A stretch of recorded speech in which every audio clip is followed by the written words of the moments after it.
Welcome to Practical Business Technology, where we keep you in the know about technology's impact on business. Today's show is sponsored by the Maricopa County Bar Association, and our host is Dave Kinsey, author and owner of Total Networks. Hi, I'm Stephanie. And I'm Dave. And today we're going to talk about what is the dark web. Ooh, sounds scary. So there's different parts of the web. Did you know that? I did. There's the surface web, and the surface web is what you normally go to.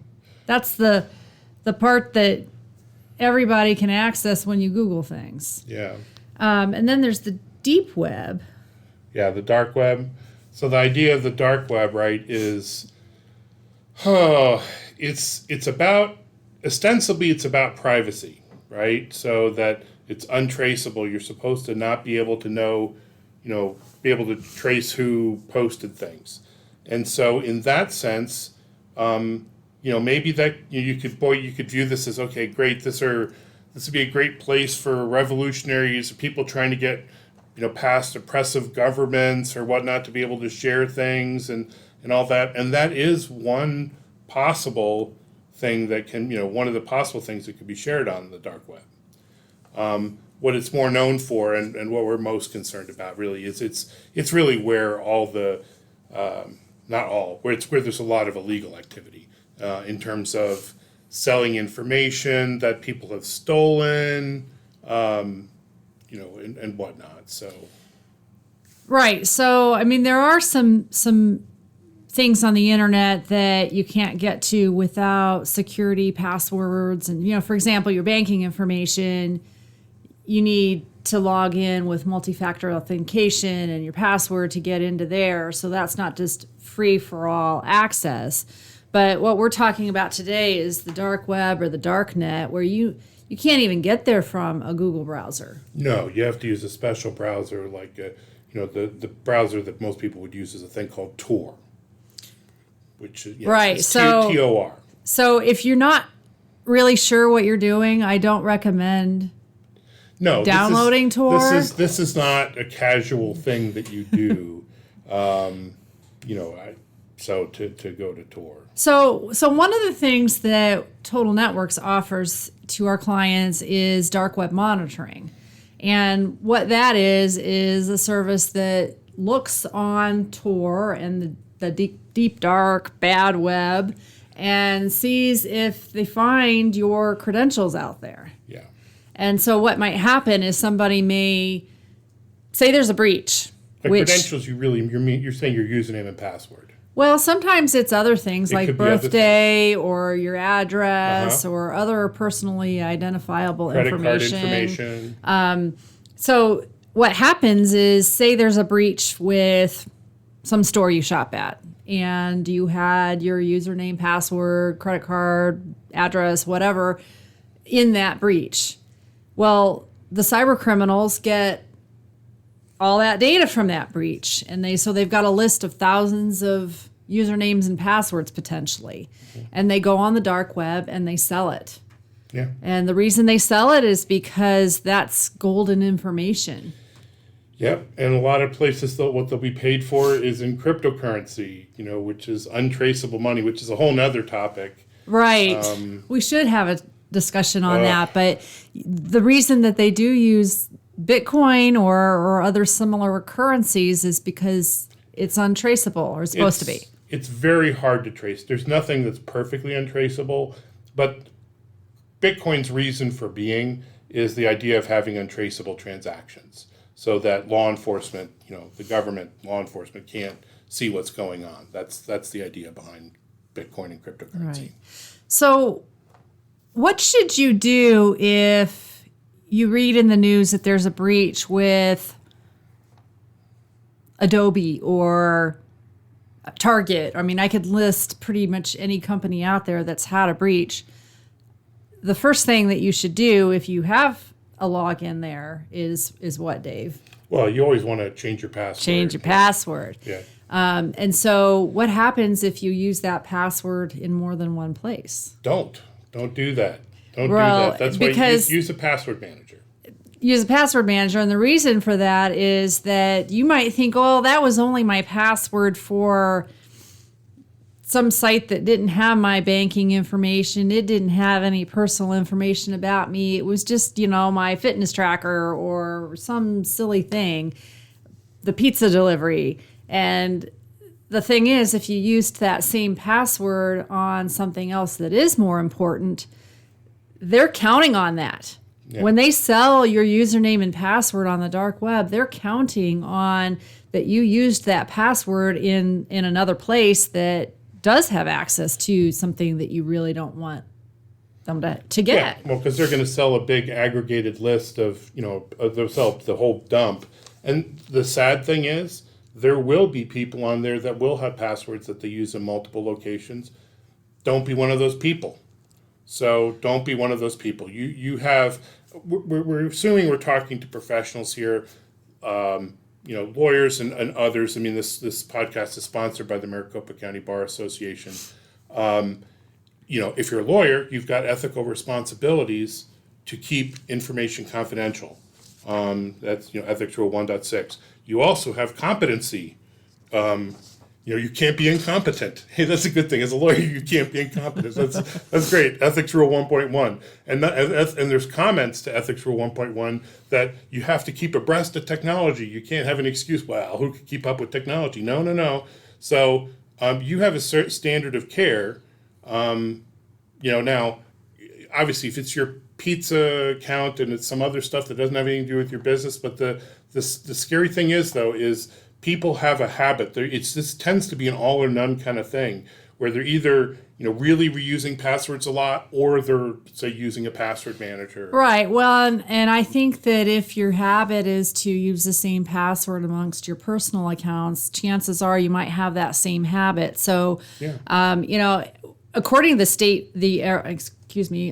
the American Bar Association, 1 out of every 4 law firms is victim of a data breach. Yeah, and it happens. Yeah, and you have a duty very to supervise, frequently, because it's not just the lawyers could be at fault, the staff could be at fault. It takes diligence. It does, and so there are ways that you can help stay ahead of this. Well, use multi-factor so that your passwords don't matter. Right. So use multi-factor, use a password manager, but I think probably, and do the dark web monitoring, have a service Absolutely. Where you get alerted. Look for that, because you might find, hey, there's somebody in my company that, has bad habits. That's really what you're maybe finding out is, sometimes a lot of the stuff is noise. A lot of the stuff that you find from the dark web monitoring is stuff that's old. It's stuff that really doesn't have any impact. And you can just say, check mark, done. But every now and then, I want to say maybe 10% of the time,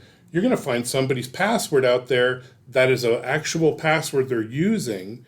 And so you'll get people to make a change. Not only that, hopefully it will drive home to that person, you have bad hygiene. You have bad internet hygiene.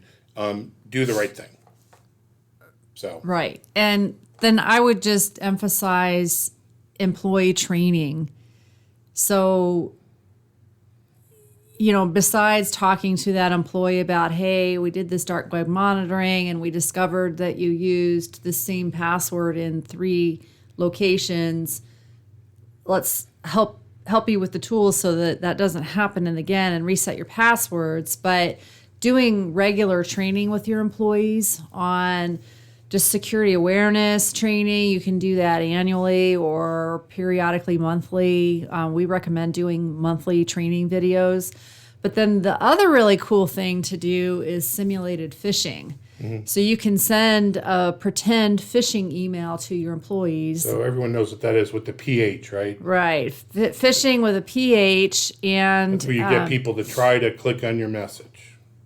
Like get you on, the email person tries to get you on their hook. Right, and the advantage of doing the simulated one is it's not real. And so if the employee clicks on the link or submits their information, they'll just pop up a training information on, hey, if this had been real, you would have participated in a breach. Here's how to avoid that or check for it in the future. Yep.